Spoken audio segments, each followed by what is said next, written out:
Digital मनोरंजनाच्या युगात हरवणारा निसर्ग आणि बदलत्या काळाची जाणीव. परभणी प्रतिनिधी. परभणी शहरात सध्या भरलेला आनंद मेळा नागरिकांसाठी आकर्षणाचा केंद्रबिंदू ठरला आहे. विविध प्रकारचे पाळणे, खाद्यपदार्थांचे स्टॉल, खेळ, आधुनिक लाइटिंग आणि विशेष म्हणजे आर्टिफिशियल जंगल, पक्षी व प्राण्यांचे प्रदर्शन पाहण्यासाठी लहानांपासून मोठ्यांपर्यंत सर्वांची मोठी गर्दी होत आहे. एकेकाळी गावोगावी लागणारी सर्कस ही मुलांच्या आनंदाचा मोठा भाग होती. हत्ती, घोडे, सिंह, वाघ, माकडे आणि विविध पक्षी प्रत्यक्ष पाहण्याची संधी त्यातून मिळायची. पण काळ बदलला. प्राण्यांवरील अत्याचार थांबावेत आणि वन्यजीवांचे संरक्षण व्हावे म्हणून सर्कस इतिहास जमा झाली. आज तिची जागा अशा आधुनिक मेळ्यांनी घेतली आहे. मात्र या बदलामध्ये एक मोठा संदेश दडलेला आहे. आज मेळ्यात आपण पाहत असलेले जंगल आणि प्राणी हे कृत्रिम आहेत. मुलांना आनंद मिळतो, फोटो मिळतात, आठवणी तयार होतात.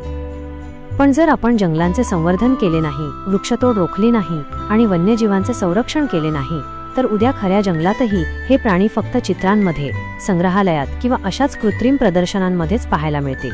ही केवळ मनोरंजनाची गोष्ट नाही, तर आपल्या पुढच्या पिढीला मिळणारा इशारा आहे.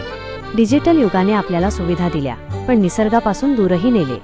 मोबाईलच्या स्क्रीनवर आणि कृत्रिम प्रदर्शनात प्राणी पाहणारी पिढी प्रत्यक्ष जंगलाचा अनुभव घेऊ शकेल का? हा प्रश्न प्रत्येकाने स्वतःला विचारण्याची वेळ आली आहे. आनंद मेळा आपल्याला आनंद देतो, पण त्याचबरोबर निसर्ग जपण्याची प्रेरणाही देतो. कारण परिस्थिती सतत बदलत असते.